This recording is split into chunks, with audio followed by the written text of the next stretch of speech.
Download Parivartan app and learn complete syllabus from standard 5th to 12th of Maharashtra State Board. Hello everyone, कैसे हैं सब लोग। तो thermodynamics chapter start कर रहे हैं आज से हम। मैंने एक पोल क्रिएट किया था, आप लोगों से पूछा था कि भाई कौन सा चैप्टर स्टार्ट करना है, थर्मोडायनेमिक्स चैप्टर स्टार्ट करना है, वेव ऑप्टिक्स स्टार्ट करना है या फिर super position of wave start करना है। तो मोस्ट ऑफ जो बच्चों ने कमिट किया था, नियर अबाउट 70% बच्चों ने कमेंट किया था कि सर थर्मोडायनेमिक्स चैप्टर स्टार्ट कीजिए। तो ये चैप्टर होने के बाद हमारे टोटल 5 चैप्टर हो जाएंगे। ये तो 4 चल रहा है, आप बोलेंगे 5, तो हमने 5th नंबर का ऑसिलेशन चैप्टर भी खत्म किया है। अगर किसी ने नहीं देखा है तो ये लेक्चर देखने के बाद आप वो देख सकते हैं, ठीक है। तो हमारे 5 चैप्टर खत्म हो जाएंगे। एंड जो 25% सिलेबस डिलीट हो गया है इस साल के लिए, तो थर्मोडायनेमिक्स का आधा पोर्शन, आधा टॉपिक डिलीट हो चुका है। तो थर्मोडायनेमिक्स का जो most of the hard part था वो डिलीट हो चुका है। तो अगर आपके पास बुक है तो आप लिख सकते हैं या फिर नोट डाउन कर सकते हैं कि कहाँ से कहाँ तक का जो पोर्शन है ये डिलीट हो चुका है। तो जस्ट अ मिनट। तो पेज नंबर 96 से देखो हीट इंजन, तो हीट इंजन के आगे का जो पूरा जो पार्ट है ये डिलीट हो चुका है। मतलब नियर अबाउट जो हाफ पोर्शन है इस चैप्टर का डिलीट हो चुका है। तो मतलब ये जो हमारा चैप्टर है आई थिंक 6 लेक्चर में या फिर 5 लेक्चर में ख़त्म हो जाएगा। एंड रेगुलरली वीडियो मैं अपलोड करते रहूँगा, so don't worry about that. मतलब ये 5 दिन में हमारा चैप्टर ख़त्म हो जाएगा, ठीक है। चलिए स्टार्ट करते हैं। बाकी पढ़ाई वगैरह कैसे चल रही है कमेंट में मुझे बता सकते हैं। अगर आपको कोई दिक्कत आ रही है पढ़ाई में, अगर न्यूमेरिकल नहीं समझ में आ रहे हैं तो मेरा व्हाट्सअप नंबर लीजिए, बहुत सारे बच्चों के पास है, ग्रुप में मेरा व्हाट्सअप नंबर है, तो आप मुझे मैसेज कर सकते हैं अगर कुछ भी डाउट है, फिजिक्स का आपको कुछ भी डाउट है। चलिए स्टार्ट करते हैं थर्मोडायनामिक्स। बच्चे ना पहले थर्मोडायनामिक्स को बोल के, अगर थर्मोडायनामिक्स नाम भी अगर सुन लेते हैं ना डर जाते थे, क्योंकि उतना हार्ड पार्ट था उसमें। लेकिन अभी डिलीट हो चुका है, सो आपको डरने की कुछ बात नहीं। वो गाना है ना, डरने की क्या बात है, ऊपर वाला अपने साथ है। तो ऊपर वाला मतलब बोर्ड आपके साथ है। तो 25% डिलीट हो गया है, मतलब थर्मोडायनामिक्स का हार्ड वाला पोर्शन डिलीट हो चुका है, ठीक है। तो ऊपर वाला आपके साथ है। तो थर्मोडायनामिक्स का मीनिंग क्या होता है। थर्मो मतलब होता है हीट एंड डायनामिक्स मतलब होता है मोशन। हीट एंड मोशन मतलब जब हीट फ्लो होता है, जब हीट का मोशन होता है तब हम स्टडी करते हैं। ऐसे कुछ थर्मोडायनामिक प्रोसेस होते हैं जहाँ पर हीट का क्या होता है, फ्लो होता है, हीट का मोशन होता है, हीट का ट्रांसफ़र होता है। तो इसमें हम स्टडी करते हैं, ना कि सिर्फ हीट का करते हैं। हीट एक फॉर्म ऑफ एनर्जी है। तो हीट को पहले एनर्जी नहीं मानते थे, लेकिन अभी मॉडर्न ज़माने में, मॉडर्न फिजिक्स में, या फिर अभी 2020 में नहीं, पहले से ही, मतलब ज़्यादा जो ओल्ड सेंचुरी था तब हीट को क्या मानते थे, हीट को एक कैलोरी फ्लूइड मानते थे। मतलब हीट क्या है, कैलोरी क्या है, कैलोरी हीट का एक यूनिट है। जैसे ही हम वर्क डन या फिर जो एनर्जी है हम जूल में मेजर करते हैं, एनर्जी हम जूल में मेजर करते हैं, एंड जो हीट होता है हम कैलोरी में मेजर करते हैं। तो ये दोनों एक क्वांटिटी है, ये दोनों भी अगर एनर्जी है तो दोनों का यूनिट अलग अलग क्यों है। तो हमने यहाँ पर एक स्टडी किया था, देखो Cp minus CV equals to R होता है, ठीक है। Cp CV एंड R जो होता है, तो Cp CV एंड जो हमने जो यहाँ पर 3 क्वांटिटी यूज़ की थी, तो Cp क्या होता है, कैलोरीफिक वैल्यू होती है। ये हमने 3rd चैप्टर में स्टडी किया था, काइनेटिक थ्योरी ऑफ गैसेस में। तो यहाँ पर हमने 2 क्वांटिटी यूज़ किए थे, एक हीट यूज़ किया था एंड दूसरा एनर्जी यूज़ किया था। तो दोनों का अगर हमें एनर्जी या फिर जो यूनिट बैलेंस करना है तो यहाँ पर हमें मैकेनिकल इक्विवेलेंट से यहाँ पर डिवाइड करना पड़ेगा, ठीक है। तो दोनों एक ही है। तो ये जो हीट है ये एनर्जी कब से बन गया है, ये भी हम डिटेल में चर्चा करने वाले हैं। तो आपको समझ में आ गया थर्मोडायनेमिक्स मतलब क्या होता है। आगे भी हम डिस्कस करेंगे। पहले हम यहाँ पर कैन यू रिकॉल के 3 क्वेश्चन कवर कर लेते हैं। तो फर्स्ट क्वेश्चन है कैन यू रिकॉल का, when a piece of ice is placed in water at a room temperature, the ice melts and water cools down, why does their temperature change. Question समझा। जब first question can you recall का, इस पर आप करो। चलो ये कुछ नहीं, जस्ट मीनिंग है। जैसे कि अगर किसी का नाम अगर पंकज है तो उसका मीनिंग क्या होता है, अगर किसी का नाम अगर पवन है तो पवन का मीनिंग क्या होता है, वैसे ही अगर थर्मोडायनेमिक्स का मीनिंग क्या होता है तो वैसे ही इसका एक मीनिंग है, ठीक है। लेकिन ये हमें कंप्लीट डेफिनेशन नहीं देता है, डेफिनेशन मैं आपको बाद में लिख कर दूंगा। तो first question can you recall का क्या है, अगर किसी ग्लास में हम वाटर को भरते हैं, यहाँ पर अगर हमने वाटर को भरा है अगर किसी ग्लास में, एंड इसमें हमने क्या किया है, एक पीस ऑफ आइस हमने यहाँ पर डाले हैं, एक बर्फ़ पे हमने गोले यहाँ पर इस पानी में डाले हैं, तो क्या हो जाएगा, क्वेश्चन हमें क्या पूछा है, तो क्या हो जाएगा, why does their temperature change. तो इस आइस का जो टेम्परेचर है, ये आइस का टेम्परेचर चेंज क्यों होता है, हमें यहाँ पर पूछा है। देखो टेम्परेचर का एक प्रॉपर्टी है या फिर हीट का एक प्रॉपर्टी है, कौन सा प्रॉपर्टी है, हमने 11th स्टैंडर्ड में स्टडी किया था, कौन सा chapter, thermal properties of matter में हमने स्टडी किया था। आप बोलेंगे कि सर अभी 11th का हमें मत बताइए, क्योंकि 11 जो है ना कोरोना के पहले था, और जो कोरोना की जो पहली चीज़ें है ना, हम बहुत बार मोस्ट ऑफ चीज़ें भूल गए हैं स्टडी की, बाकी पूरी याद है, मूवीज़ कौन से देखी थी, गाने कौन से हमने सुने थे कोरोना के पहले, ये पूरी याद है, गैदरिंग की वो यादें, बचपन की वो यादें, पूरी यादें याद है। लेकिन पढ़ाई हमने क्या की, मतलब क्या क्या पढ़ाई हमने की थी कोरोना के पहले, ये हमें कोई याद नहीं है। लेकिन आप टेंशन मत लीजिए, जो भी 11th का पार्ट आते रहेगा, जो भी बेसिक चीज़ें रहेंगी या फिर जो भी कंसेप्ट 11th का 12th में जब यूज़ होगा तो मैं आपको रिकॉल करूँगा एंड आपको बताऊँगा ये कॉन्सेप्ट था, आप रिकॉल कर लीजिए, ठीक है। सो उसकी आप चिंता मत कीजिए। तो क्वेश्चन की ओर बढ़ते हैं। आइस का हमें यहाँ पर पूछा है कि भाई आइस का टेम्परेचर चेंज क्यों हो रहा है, यही क्वेश्चन है ना, why does their temperature change, ठीक है। तो हीट का एक प्रॉपर्टी है क्या, heat always flows from high temperature to low temperature. तो ये तो हीट का प्रॉपर्टी है, हमने ऑलरेडी स्टडी किया था, ये ऐसे हीट फ्लो होता है। तो यहाँ पर वाटर का टेम्परेचर क्या है, ज़्यादा है as compare to the ice. Ice मतलब कितना होता है 0 डिग्री सेल्सियस, एंड वाटर मतलब 0 से लेकर 100 तक होता है। तो हम वाटर का मान लेते हैं कि 10 डिग्री सेल्सियस टेम्परेचर है, 10 डिग्री सेल्सियस। तो वाटर का टेम्परेचर ज़्यादा है, आइस का कम है। तो जो हीट है high temperature to low temperature क्या होता है, ट्रांसफ़र होता है। तो बहुत बेसिक कंसेप्ट है यार, बहुत बेसिक क्वेश्चन है। तो जैसे ही ट्रांसफ़र होता है तो आइस का टेम्परेचर बढ़ता है। सपोज मान लीजिए इसका जो टेम्परेचर है 5 डिग्री सेल्सियस हो गया, तो ये वाटर में कन्वर्ट हो जाएगा, क्योंकि वाटर का एक प्रॉपर्टी है 0 डिग्री सेल्सियस को ये बर्फ़ बन जाएगा, आइस बन जाएगा। अगर 100 डिग्री सेल्सियस है तो ये बॉयल बन जाएगा, ये वेपर या फिर ये स्टीम में बन जाएगा, ये वेपर के फॉर्म में आएगा। एंड इन बिटवीन दिस ये रहेगा हमारा लिक्विड वाटर रहेगा, ठीक है। ये वाटर का प्रॉपर्टी है। अगर 0 डिग्री सेल्सियस से अगर 5 डिग्री सेल्सियस अगर टेम्परेचर बन जाता है इस आइस का, तो वो क्या हो जाता है, वाटर में कन्वर्ट हो जाता है। तो इसका टेम्परेचर क्यों चेंज हो रहा है, क्योंकि there is a transfer of heat, there is a transfer of heat between the ice and water. यहाँ पर क्या हो रहा है, हीट का ट्रांसफ़र हो रहा है। कहाँ से हो रहा है, from the high temperature to low temperature. Always basic चीज़ है, ये क्वेश्चन समझ में आ गया।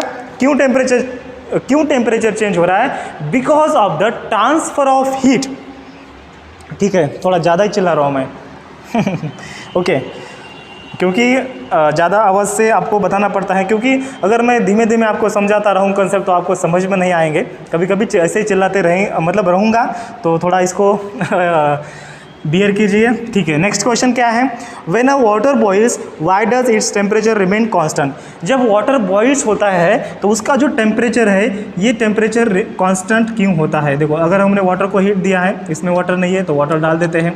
तो अगर वाटर को हमने हीट दिया है तो इसका जो टेम्परेचर है भाई 100 डिग्री सेल्सियस ही क्यों रह रहा है, इसका टेम्परेचर 110 डिग्री सेल्सियस क्यों नहीं हो रहा है। ये हमें यहाँ पर क्वेश्चन पूछा है, 5th स्टैंडर्ड का क्वेश्चन पूछा है, लेकिन अभी भी हमें नहीं याद आ रहा है क्यों हो रहा है। अगर किसी को याद आ रहा है तो बता दीजिए मुझे कमेंट में, इसका टेम्परेचर चेंज क्यों नहीं हो रहा है, 100 के आगे क्यों नहीं जा रहा है। क्योंकि इसका एक बॉइलिंग पॉइंट है ये भैया, तो बॉइलिंग पॉइंट के आगे इसका टेम्परेचर नहीं जाएगा कौन से भी मटेरियल का। अगर ये प्लास्टिक है तो इस प्लास्टिक का अगर boiling point suppose 500 degree Celsius है, या फिर आयरन है, आयरन का बॉइलिंग पॉइंट कितना है, सपोज 3000 डिग्री सेल्सियस है आयरन का बॉइलिंग पॉइंट, तो इससे आगे हम अगर टेम्परेचर देते हैं तो उसका टेम्परेचर बढ़ता नहीं है, स्टेट चेंज हो जाता है। तो ये वाटर का क्या हो जाएगा, वेपर में कन्वर्ट हो जाएगा। तो अभी बोलेंगे कि आप सर वेपर का टेम्परेचर 100 से ज़्यादा रहेगा क्या। यस, वेपर का टेम्परेचर 100 से ज़्यादा हो सकता है, लेकिन एक यहाँ पर कंडीशन है, अगर आपका जो वॉल्यूम है वॉल्यूम कांस्टेंट है, वॉल्यूम अगर कांस्टेंट है तो यहाँ पर एटमॉस्फेयर में जा रहा है ये वेपर, तो आपका जो वॉल्यूम है वॉल्यूम अनलिमिटेड है। अगर यहाँ पर अगर हम वॉल्यूम कांस्टेंट रखते हैं तो इसका जो टेम्परेचर है, वेपर का टेम्परेचर बढ़ सकता है।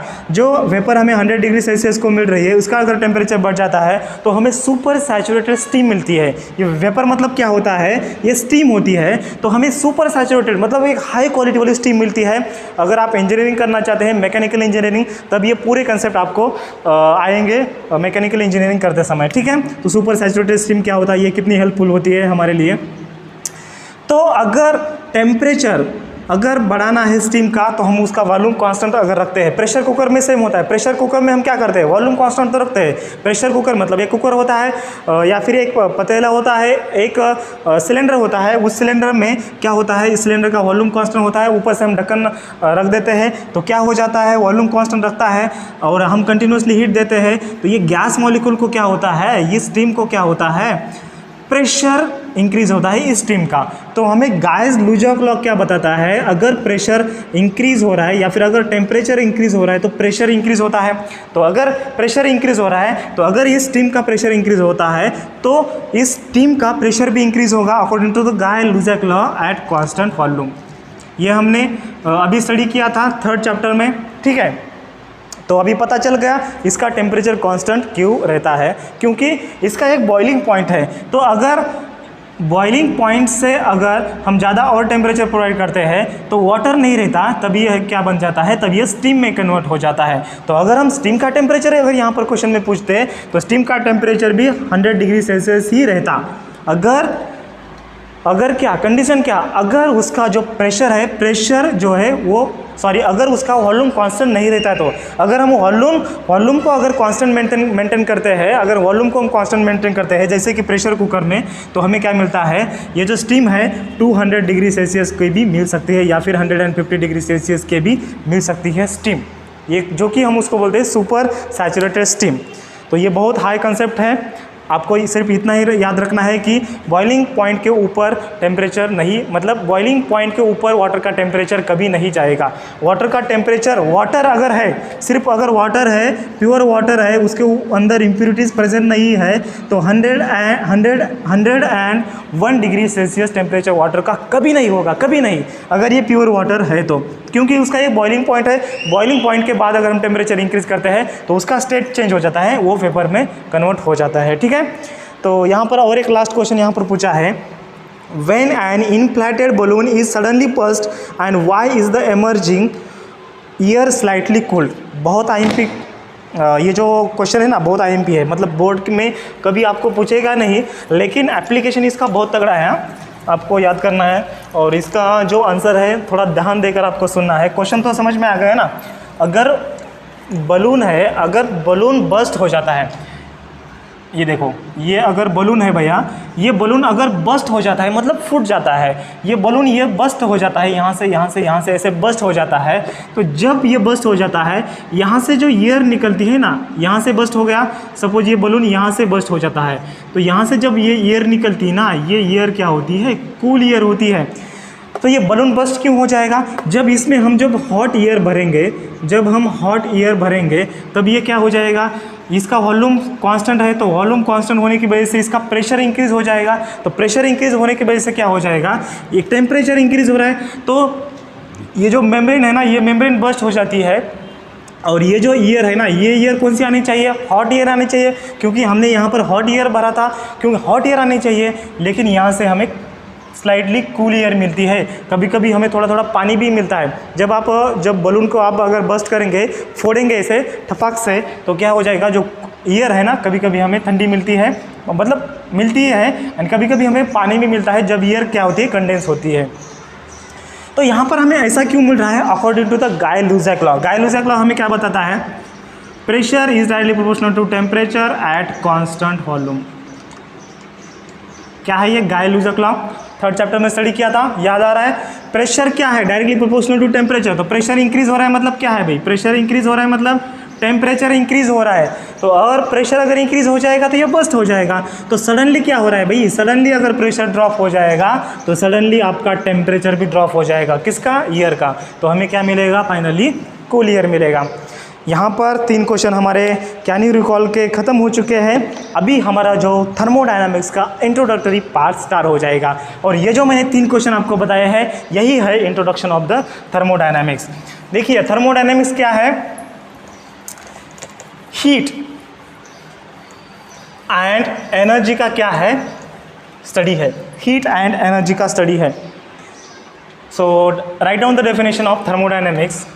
पहले हम इसका डेफिनेशन जान लेते हैं। So it is the branch of physics, ये तो आएगा, बिल्कुल आएगा। द ब्रांच ऑफ फिजिक्स, ये डेफिनेशन आपको किसी भी एग्ज़ाम में नहीं पूछा जाएगा, लेकिन जब आप इंटरव्यू देंगे किसी कंपनी में, आपका इंजीनियरिंग खत्म होने के बाद या फिर कौन सा भी टेक्निकल बीएससी, बीटेक या फिर कौन सा भी टेक्निकल डिग्री खत्म होने के बाद जब आप इंटरव्यू देंगे तब आपको पूछेगा, कोई तो पूछेगा थर्मोडायनामिक्स लर्न किया था तो क्या है, थर्मोडायनामिक्स कंसेप्ट क्या है, इसका डेफिनेशन क्या है। या फिर जब आप इंजीनियरिंग की वाइवा देंगे या फिर 12th की जब आप 20 मार्क की 30 मार्क की वाइवा देंगे तब आपको एग्जाम में पूछा जा सकता है थर्मोडायनामिक्स क्या है। या फिर कभी कोई भी आपको पूछा जा मतलब कोई भी आपको पूछ सकता है थर्मोडायनामिक्स क्या है, लेकिन कभी भी बोर्ड एग्जाम नहीं पूछेगा। ठीक है, द ब्रांच ऑफ फिजिक्स, लेकिन आपको पता होना चाहिए विच डील्स विथ, ये किसका डील करता है, किसका व्यापार करता है, deals with study. Okay, study करता है भाई, किसका, study of heat and temperature. Heat का एंड टेम्परेचर का स्टडी करता है, एंड इंटरलिंक्स और इंटरकन्वर्शन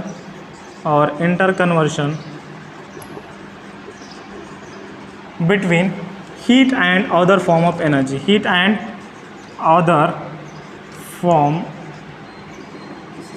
ऑफ एनर्जी इज कॉल्ड, तो उसी को हम क्या बोलते हैं, is called as the thermodynamics.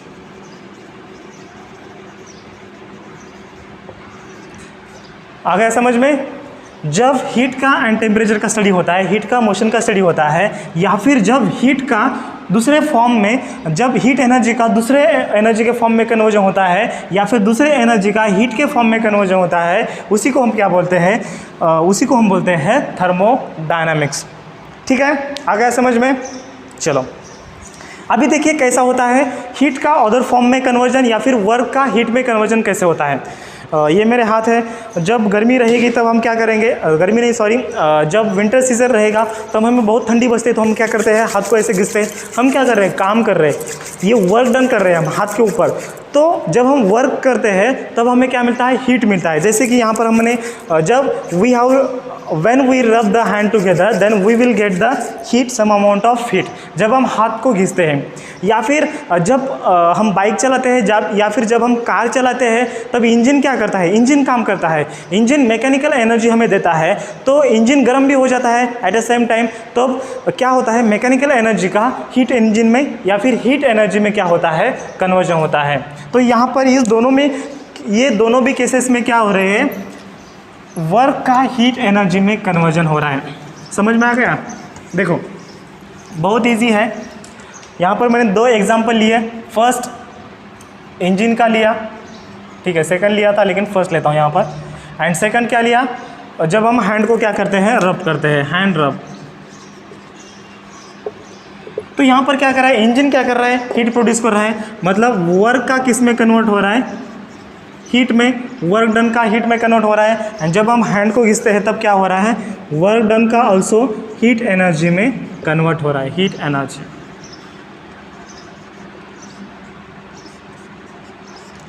ठीक है, हीट एनर्जी में क्या हो रहा है, यहाँ पर कन्वर्जन हो रहा है। अगर हम दूसरी, अगर इसका रिवर्स ले रहे, हीट का वर्क में या फिर हीट एनर्जी का वर्क डन में कन्वर्जन कैसे होता है, जब आप नाश्ता बनाते हैं या फिर चाय बनाते हैं तो आप क्या करते हैं, गैस चालू करते हैं। एंड यहाँ पर मैंने यहाँ पर कप लिया है और इस कप में आपने पूरा ये डाला है, चाय का मटेरियल डाला है, और यहाँ से हमने क्या किया है, गैस लिया है। तो क्या हो जाता है, हमारा चाय बन जाता है। मतलब हीट एनर्जी का वर्क में चेंज हो रहा है, मतलब हीट का एप्लीकेशन में चेंज हो रहा है। हमें क्या चाहिए, हमें गर्मा गर्म चाय चाहिए। चाय लो, चाय चलो, गर्मा गर्म हमें चाय चाहिए। तो यहाँ पर क्या हो रहा है भाई, हम हीट प्रोवाइड कर रहे हैं, मतलब हीट एनर्जी का हीट एनर्जी का कौन से एनर्जी में कन्वर्ट हो रहा है, कौन से एनर्जी में कन्वर्ट हो रहा है, हीट एनर्जी का वर्क में कन्वर्ट हो रहा है, एप्लीकेशन में कन्वर्ट हो रहा है, हमें जो चीज़ फाइनली चाहिए उसमें कन्वर्ट हो रहा है। हमें चाय चाहिए था तो चाय में कन्वर्ट हो रहा है, अगर हम पोहा चाहते हैं तो पोहा गर्म करो, सेम यूज़ करो, हीट यूज़ करो और पोहा को गर्म करो खाओ। तो किस में कन्वर्ट हो रहा है, हीट एनर्जी का वर्क में कन्वर्ट हो रहा है। मतलब जब हम इंटरकनेक्शन या फिर इंटरलिंक्स बिटवीन हीट एंड वर्क या फिर heat and other form of energy हम जब स्टडी करते हैं तब उसको हम क्या बोलते हैं, थर्मोडायनामिक्स। हम 11th स्टैंडर्ड में स्टडी किया था थर्मल प्रॉपर्टीज़ ऑफ मैटर। वहाँ पर हमने क्या स्टडी किया था, जब मैटर को या फिर किसी भी मटेरियल को जब हम हीट देते हैं तो उसका प्रॉपर्टी कैसे चेंज होता है। मतलब वहाँ पर भी हमने हीट का स्टडी किया था, तो वहाँ पर भी हमारा थर्मोडायनामिक्स का कंसेप्ट आया था। तो इस चैप्टर में हम स्टडी करने वाले हैं थर्मोडायनामिक प्रोसेसेस, थर्मोडायनामिक प्रोसेसेस और जो भी ये प्रोसेसेस होते हैं थर्मोडायनामिक्स, ये प्रोसेसेस क्यों होते हैं उसके कुछ लॉ, थर्मोडायनामिक लॉ भी हम मतलब स्टडी करने वाले हैं। थर्मोडायनामिक लॉ कौन कौन से लॉ है, first law of thermodynamics, second law of thermodynamics and zeroth law of thermodynamics. First law of thermodynamics, second law of thermodynamics and zeroth law of thermodynamics भी हम स्टडी करने वाले हैं। देन हम थर्ड पार्ट स्टडी करने वाले थे, कौन सा, एप्लीकेशन ऑफ थर्मोडायनामिक्स, कौन सा, हीट इंजन का efficiency of heat engine, refrigeration and air conditioning हम स्टडी करने वाले थे। बहुत आईएमपी था लेकिन ये डिलीट हो चुका है, आपकी किस्मत इतनी अच्छी नहीं है क्योंकि बोर्ड ने वो पार्ट रखना चाहिए था, इम्पोर्टेंट था। लेकिन अभी जान दो, अगर आपको स्टडी करना है तो आप स्टडी कर सकते हैं, ठीक है। तो ये था हमारा बेसिक इंट्रोडक्शन। और एक साइंटिस्ट था, कौन से नाम का साइंटिस्ट यहाँ पर दिया है, बेंजामिन थॉमसन। तो उसने एक एक्सपेरिमेंट किया, उसने क्या किया, ब्रास कैनन को उसने क्या किया, ब्रास कैनन को उसने एक ड्रिल मार दिया। तो वहाँ पर कौन सा कन्वर्जन हो रहा है हम देख लेते हैं। एक ब्रास कैनन है, एक तोप है, कैनन मतलब क्या होता है, तोप होता है, और यहाँ पर उसने क्या किया है, ड्रिल मारा। तो उसने वर्क डन किया। वर्क डन मतलब क्या है, हमें क्या चाहिए, फाइनल रिजल्ट हमें क्या चाहिए, वो है वर्क डन, वो मतलब काम, जिसको हम क्या बोलते हैं, काम बोलते हैं मराठी में, ठीक है। यही क्या होता है, वर्क डन। तो हमें क्या चाहिए, काम चाहिए, मतलब एप्लीकेशन चाहिए, मतलब यहाँ पर हमें ड्रिल चाहिए, यहाँ पर एक हमें होल चाहिए। तो जब भी हम ड्रिल मारते हैं ड्रिल मशीन से तो क्या होता है, यहाँ पर हीट प्रोड्यूस होती है, यहाँ पर क्या होती है, हीट प्रोड्यूस होती है। तो जितना समय के लिए हम ड्रिल मारेंगे उतने समय के लिए ज़्यादा हीट प्रोड्यूस होगी। मतलब यहाँ पर क्या हो रहा है, हीट प्रोड्यूस हो रही है, मतलब हीट एनर्जी का, सॉरी, जो भी एनर्जी है, जो भी मैकेनिकल एनर्जी है इस ड्रिलिंग मशीन की, उसका हीट एनर्जी में कन्वर्जन हो रहा है और हमें क्या मिल रहा है, हमें वर्क मिल रहा है, हमें वर्क डन मिल रहा है। तो ये भी एक थर्मोडायनामिक्स का एप्लीकेशन ही है। यहाँ पर आपके बुक में दिया है तो उसकी, तो यहाँ पर आपके बुक में दिया है तो इसीलिए मैंने आपको बताया है। तो अभी हम स्टडी करने वाले हैं, डेफिनेशन हो गया। चलो अभी हम स्टडी करने वाले हैं थर्मल इक्विलिब्रियम। तो अभी थर्मल इक्विलिब्रियम होता क्या है, वही फर्स्ट क्वेश्चन आपका। तो राइट डाउन द टाइटल, ये भी एक बेसिक कंसेप्ट है, थर्मल इक्विलिब्रियम।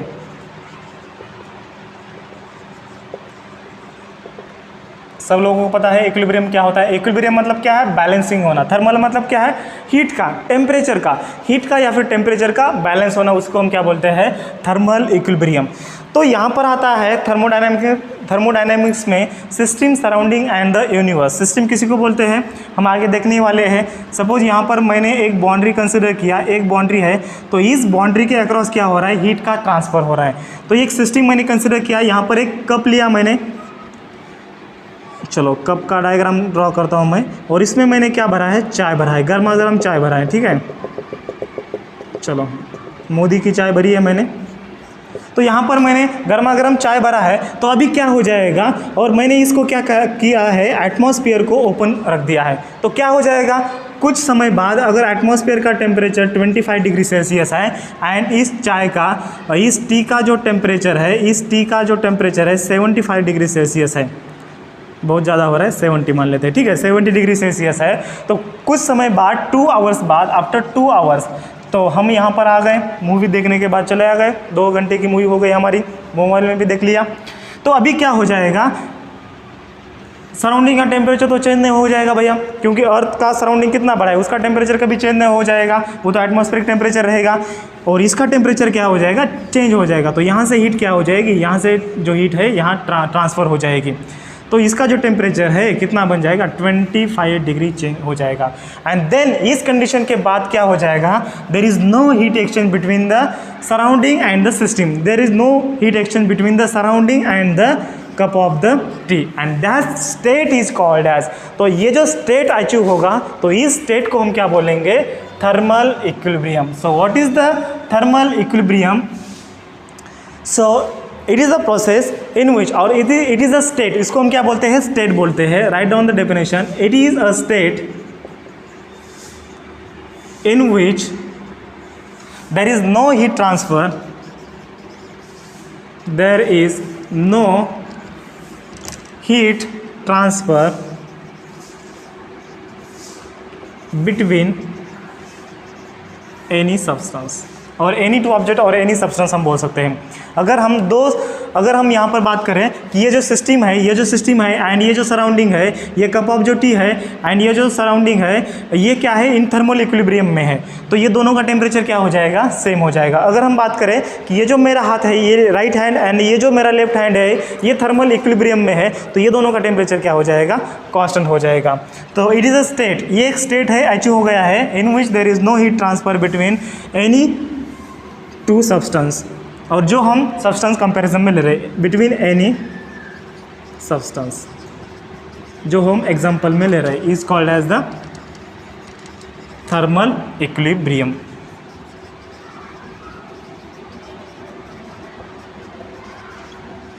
तो ये हो गया थर्मल इक्विलिब्रियम। जब हम थर्मोडायनामिक्स की बात करते हैं, जब हम थर्मोडायनामिक्स में थर्मल इक्विलिब्रियम की बात करते हैं, तब सिर्फ टेम्परेचर कांस्टेंट नहीं होता है, हीट ट्रांसफ़र मतलब सिर्फ टेम्परेचर कांस्टेंट नहीं होता है। जैसे कि यहाँ पर इसका टेम्परेचर और इसका टेम्परेचर कांस्टेंट हो गया था, लेकिन जब हम थर्मोडायनामिक्स में थर्मल इक्विलिब्रियम की बात करें, तब यहाँ पर 3 चीज़ें कांस्टेंट होती है। फर्स्ट है temperature, then pressure and then the volume. Temperature remain constant, pressure also remain constant and volume also remain constant. ये 3 चीज़ें मतलब माइक्रोस्कोपिक, जो मैक्रोस्कोपिक प्रॉपर्टी होती है थर्मोडायनामिक्स की, वो मोस्ट ऑफ कांस्टेंट होती है, उसी को हम बोलते हैं, दैट समय को हम बोलते हैं this system reach the thermal equilibrium state. ठीक है, तो इसको नोट डाउन कीजिए। ओके, किया नोट डाउन। चलो अभी आज हम 0th लॉ ऑफ थर्मोडायनामिक्स में डिस्कस करेंगे। इंट्रोडक्शन सबको समझ में आ गया है, जितना कुछ हार्ड नहीं था। चलो right down the title, 0th law of thermodynamics.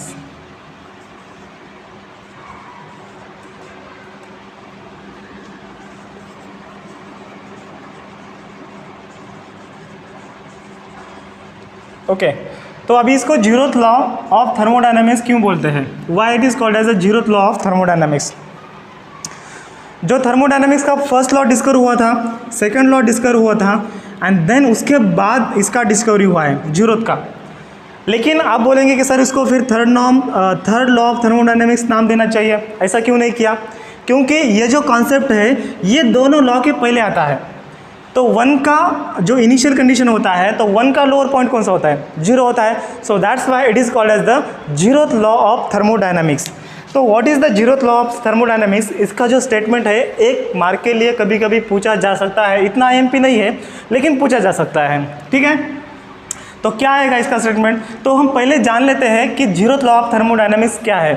तो सपोज एक सिस्टम है, उसको हमने नाम दिया A, दूसरी सिस्टम है उसको नाम दिया B। यहाँ पर सपोज हमने कप ऑफ टी लिया, यहाँ पर हमने दूसरा सिस्टम लिया, सपोज मार्कर पेन यहाँ पर रखा एंड यहाँ पर हमने टेबल रख दिया। ठीक है, या फिर यहाँ पर हमने एक पेपर रख दिया जिसको हमने नाम दिया है C। ये हमारा क्या है, कप ऑफ टी। ये सेकंड हमारा क्या है, ये मार्कर पेन है सपोज, या फिर एक बिस्किट है। ठीक है, एक बिस्किट है। देन जो थर्ड है हमारा है पेपर है, या फिर टेबल है, टेबल मान लीजिए, कौन से भी 3 सिस्टम कंसिडर कर लीजिए। सो जब ये सिस्टम ये दोनों का जब थर्मल इक्विलिब्रियम रीच होगा, मतलब फर्स्ट सिस्टम मतलब कप ऑफ टी का एंड टेबल का टेम्परेचर सेम रहेगा, एंड कप ऑफ टी का बिस्किट का टेम्परेचर दोनों का जब सेम रहेगा, तो ये दोनों का जब टेम्परेचर सेम रहेगा, ये दोनों का जब टेम्परेचर सेम रहेगा, तो जीरोथ लॉ ऑफ थर्मोडायनामिक्स हमें क्या बोलता है, ये दोनों का भी टेम्परेचर सेम रहेगा। मैं दूसरा एक एग्जांपल आपको देता हूँ। सपोज यहाँ पर एक दो सेक्शन मैंने बनाया है, ठीक है, और ये जो बाउंड्री है मैंने थर्मोस फ्लास्क की यहाँ पर बाउंड्री लगाई है। यहाँ से इस बाउंड्री के बाहर कोई हीट ट्रांसफ़र नहीं हो रहा है। यहाँ पर मैंने वाटर लिया है एंड यहाँ पर मैंने क्या किया है, दूसरा वाटर लिया है, ठीक है, इसका क्वांटिटी सपोज ज़्यादा लेते हैं। तो ये जो सिस्टम है, ये सिस्टम है ए, ये सिस्टम है बी, एंड दूसरा सिस्टम मैंने इसके ऊपर एक रख दिया है, एंड यहाँ पर भी मैंने क्या किया है, वाटर लिया है। अभी देखो, अभी क्या हो रहा है, इस सिस्टम में जो हीट ट्रांसफ़र हो रहा है, इसको मैंने नाम दिया सी। जो हीट ट्रांसफ़र हो रहा है इन बिटवीन, वेयर हो रहा है heat transfer, in between A and C and B and C. There is no heat transfer between A and B. जो हीट ट्रांसफ़र है यहाँ से यहाँ हो रहा है, फिर यहाँ से यहाँ हो रहा है, और ये 2 घंटे के बाद आफ्टर द 2 आवर्स या फिर आफ्टर कुछ समय के बाद ये क्या हो जाएगा, थर्मल इक्विलिब्रियम स्टेट अचीव कर लेगा। तब क्या हो जाएगा, the temperature of A equals to temperature of C रहेगा, and temperature of C equals to temperature of B रहेगा। तो हमें जीरोथ लॉ ऑफ थर्मोडायनामिक्स क्या बोलता है, या फिर ये सिस्टम हमें क्या दर्शाता है, यहाँ पर T A equals to T B रहेगा। अभी यहाँ पर बताइए, यहाँ से यहाँ पर हीट ट्रांसफ़र हो रही है क्या, नहीं, लेकिन यहाँ पर ऐसे हीट ट्रांसफ़र हो रही है, तो हीट ऐसे ट्रांसफ़र हो रही है लेकिन डायरेक्टली नहीं हो रही है। तो यही है जीरोथ लॉ ऑफ थर्मोडायनामिक्स। जब दोनों सिस्टम का टेम्परेचर इक्वल हो जाएगा, जब ए का टेम्परेचर बी के साथ मैच हो जाएगा, ए का टेम्परेचर सी के साथ मैच हो जाएगा, एंड तब बी का टेम्परेचर एंड सी का टेम्परेचर इक्वल रहेगा। मतलब एक कॉमन चीज़ है, यही हमें बताया है और यही नेचर क्या करता है, फॉलो करता है। यही है जीरोथ लॉ ऑफ थर्मोडायनामिक्स। अगर आप इन द वर्डिंग के फॉर्म में अगर आप लिखना चाहते हैं तो आप लिख सकते हैं, when the first system is in thermal equilibrium with the second system and the first system is in equilibrium with the third system, then the second system and the third system will be also equilibrium with each other। ये दो system जो है, second system and जो third system है, वो भी क्या हो जाएगी, इक्विलिब्रियम अटेन कर जाएंगे। मतलब दोनों का जो टेम्परेचर है ये सेम हो जाएगा। यही है जीरोथ लॉ ऑफ थर्मोडायनेमिक्स। तो यहाँ पर एक कैन यू रिकॉल का क्वेश्चन पूछा है, हम यहाँ पर कवर कर लेते हैं। तो क्या है क्वेश्चन, मैं रीड करता हूँ। Why different object kept on a table at a room temperature don't exchange heat with table. तो अगर डिफरेंट ऑब्जेक्ट, ऐसे बहुत सारे ऑब्जेक्ट अगर हमने टेबल पर रख दिए हैं, तो वो टेबल के साथ हीट एक्सचेंज क्यों नहीं कर रहे, वाई, बिकॉज सिंपल लॉजिकली बात है यार, बिकॉज क्या है कि उसने क्या किया है, थर्मल इक्विलिब्रियम अटेंड किया है। तो जब कौन सा भी सिस्टम या फिर कौन सा भी ऑब्जेक्ट एक दूसरे के साथ थर्मल इक्विलिब्रियम अटेम्प्ट करते हैं, तब there is no heat transfer between this two atoms. मतलब ये दोनों ऑब्जेक्ट में क्या हो जाएगा, हीट ट्रांसफ़र नहीं रहेगा। कॉमन सा मतलब एक क्वेश्चन था, एक लॉजिकल क्वेश्चन नहीं था। देखो जो हमने डिस्कस किया था वही है, कॉमन चीज़ है जो हमने 11th या फिर बचपन से स्टडी करते आ रहे हैं। हीट ट्रांसफ़र होती है hot temperature to low temperature, and जो जब एक बार उसका जो थर्मल इक्विलिब्रियम जब अटेन होता है तो उसका जो टेम्परेचर होता है वो कांस्टेंट रहता है। यही आज हमने डिस्कस किया है। तो यहाँ पर आज हम रुकते हैं एंड कल हम डिस्कस करेंगे heat, internal energy and work done. ये जो आज का जो लेक्चर है सिर्फ इंट्रोडक्टरी पार्ट है, जो कल हम डिस्कस करेंगे एक्चुअल पार्ट डिस्कस करेंगे। ठीक है, थैंक यू फ्रेंड्स।